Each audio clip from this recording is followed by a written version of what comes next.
Poor people will rub off on you, so they don't even sanitize. Some carry antiseptic for gargling because it's the dry season. It's unclear if Wendy, my mother-in-law, carries it for that reason or with another purpose, but it's obvious there's malice in her actions. Mom, let's go home. Okay, I understand. Let's go home. On the way home, Mary says something shocking. So your company's going to go bankrupt. The air felt like it froze, as if Mary's anger was burning through the cool. My name is Sasha James. I just turned 55 this year. I don't have a husband. My daughter, Maria, was born 25 years ago. The day she was born, I lost the love of my life. My husband ran a company and was always busy. Still, he loved me and proposed, even though I was unsure about being a CEO's wife. I thought we could make it work, but fate was cruel. After hearing about Mary's birth, my husband rushed to the hospital, but he died on the way. He had just undergone heart bypass surgery weeks earlier. His seemed successful, but he never made it back. The delivery room, filled with joy, suddenly felt like a funeral. Despite everything, I had to go on to raise my child alone, which was an exhausting journey. Mary was once reprimanded by her preschool teacher for being mean to a friend. I schooled her harshly. Mary tried to explain, but she ended up crying. Every day was tough, but slowly Mary started to communicate better. She matured. Being a single mother was hard. I faced prejudice, but Mary and I made many memories together. Mary graduated college safely. She recently turned 25. Happy birthday, Mary. I made you this cake.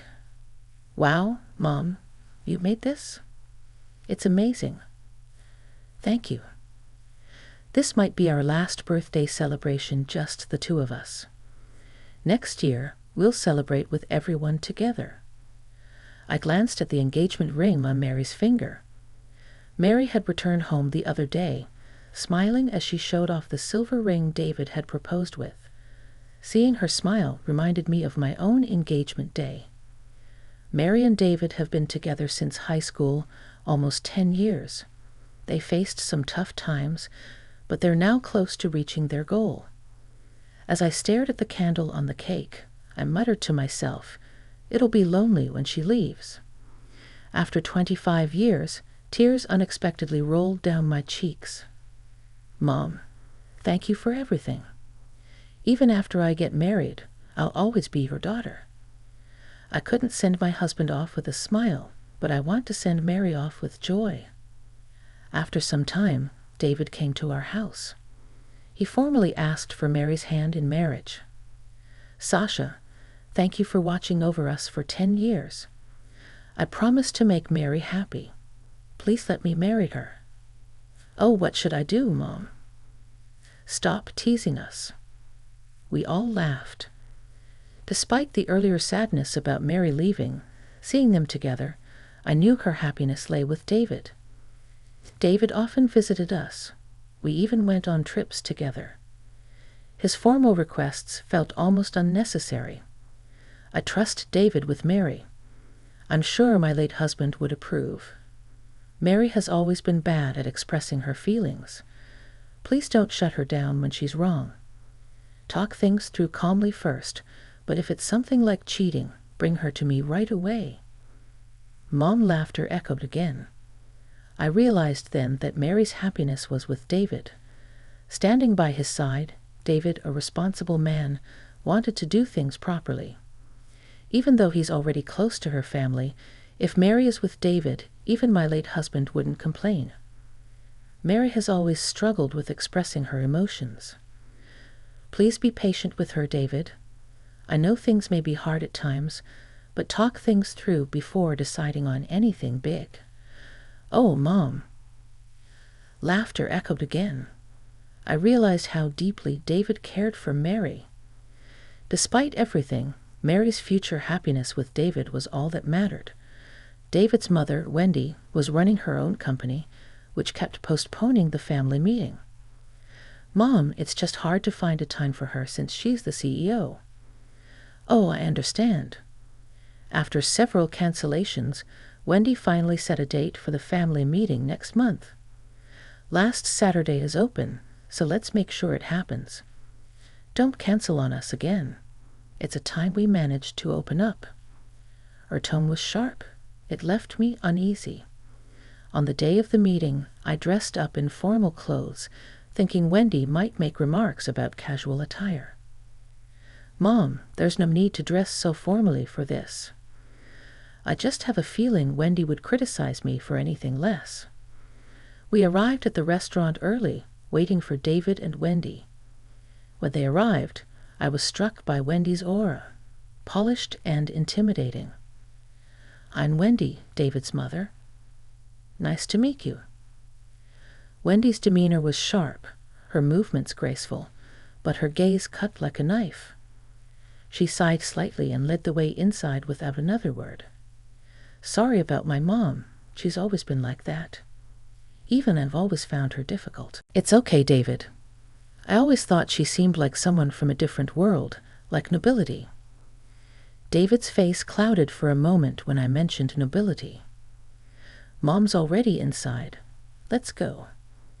The air felt heavy, but I followed Mary into the private room. Wendy was already seated in the place of honor, her posture perfect. It felt like she was making a statement. David, sit here, Mary there, and you sit by the door. I felt like she was subtly telling me that I was of the lowest rank. I've heard you have back problems. You'll need to be near the door in case you need the restroom. You might even need a wheelchair. Thank you for the consideration, but wouldn't it be better for you to sit by the door too? You might need it more. Wendy's face hardened as I spoke, clearly unused to being spoken to like that. No need to worry about me. Thank you for your concern. Wendy's smile didn't reach her eyes. The meal began in awkward silence. And didn't your parents teach you the proper order to eat food? You start with soup, then bread, then the main dish, and finally the side dishes. It's common sense and part of good manners.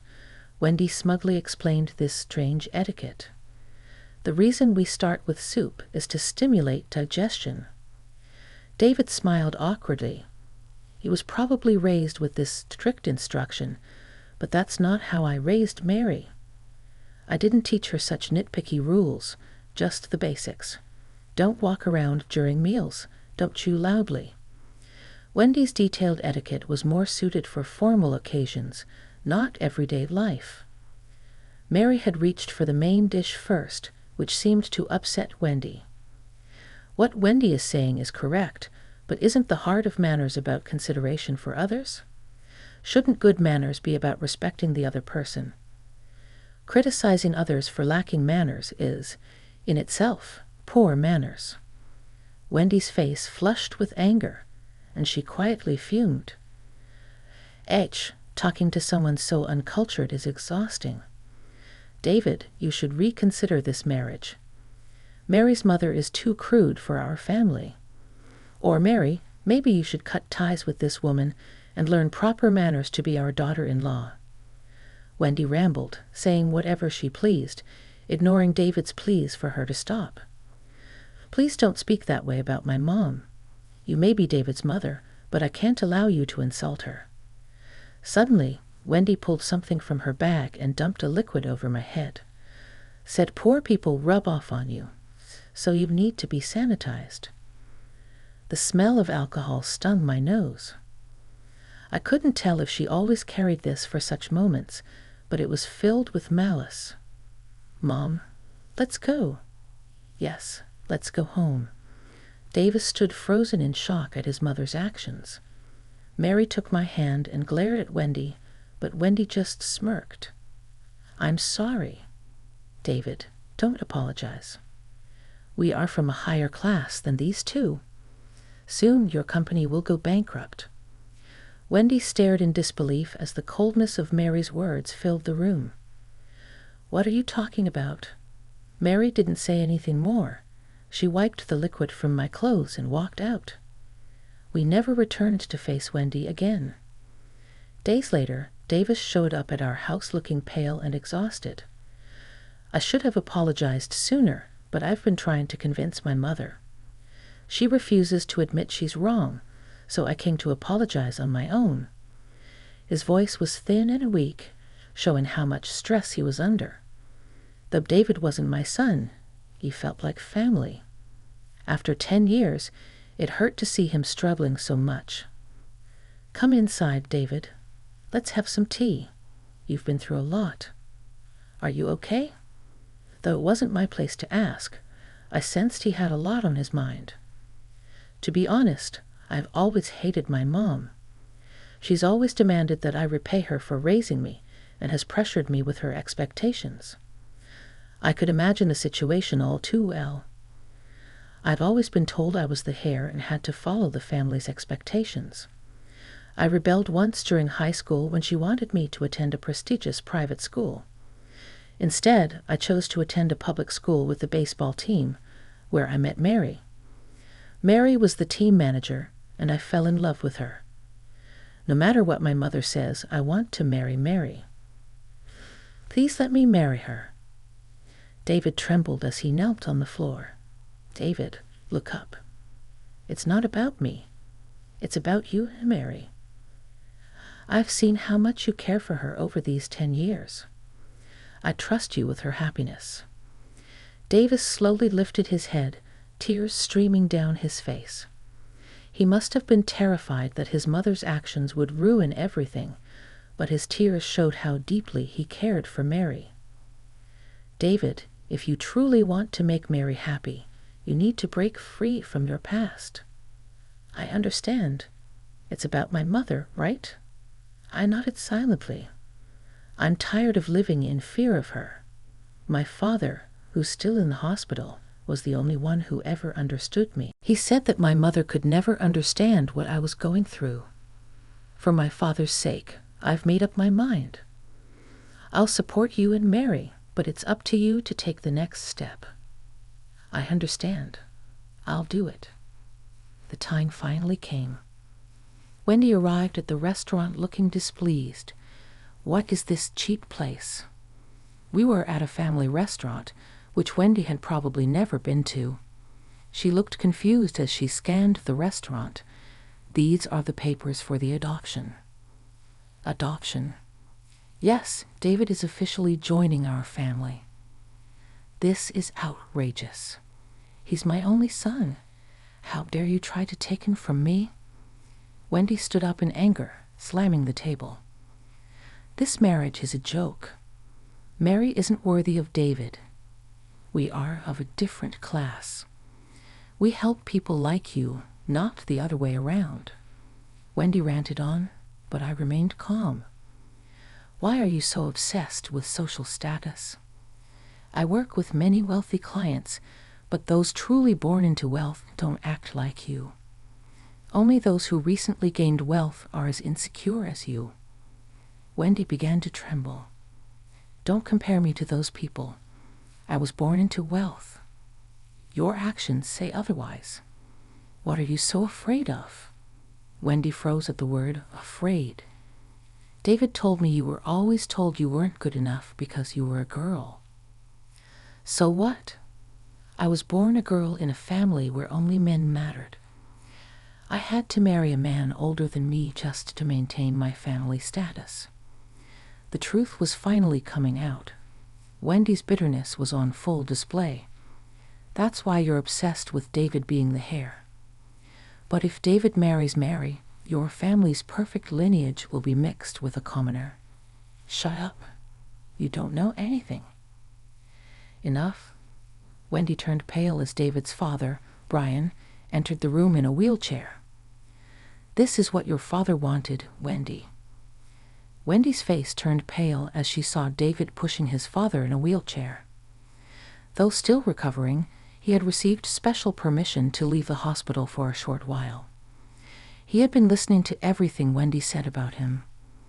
No, you misunderstood. I never thought marrying you was humiliating. I was just Wendy fumbled for words, unable to come up with an excuse. Dad says he's divorcing you, Mom. Divorce? No, please say something. But Brian remained silent, refusing to even look at her. Wendy was in a panic, realizing that this wasn't the end of her troubles. Sorry to interrupt, but we finalized all the necessary paperwork. Wendy jumped at Mary's voice, clearly nervous about what was coming next. Oh, and by the way, I own a significant amount of stock in your company.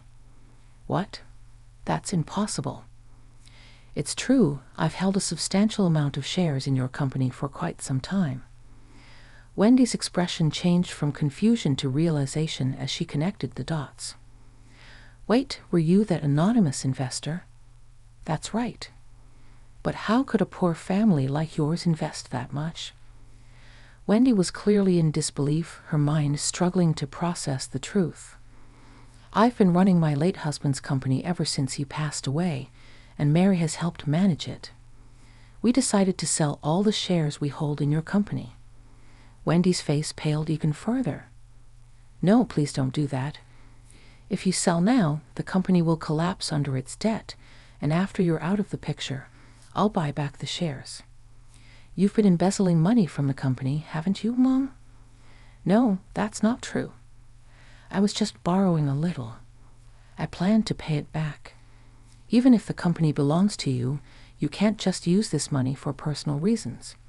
You could face criminal charges for embezzlement, even if you're the sole owner. Wendy was at a loss for words, unable to defend herself. I've looked into everything, Mom. You've been dealing with some shady loan sharks, haven't you?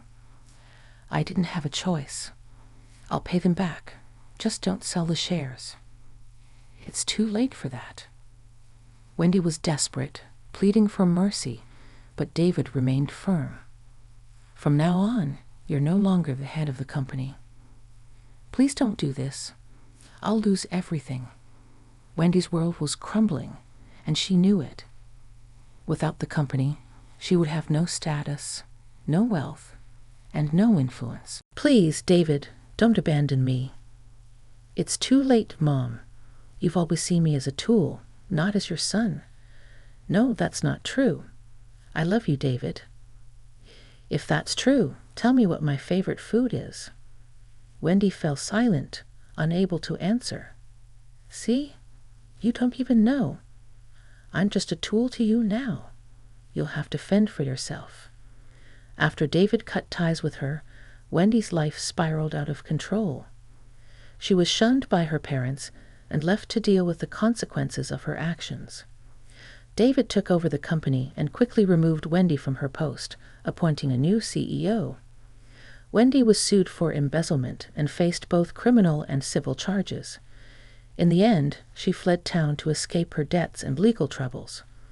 Occasionally, David would receive desperate emails from her asking for help, but he never responded. Eventually, Wendy was arrested for theft. She was sent to prison, where she would serve her sentence. No one visited her in prison, not even her own family. Meanwhile, David and Mary quietly enjoyed their newlywed life. They held a small private wedding with just close family.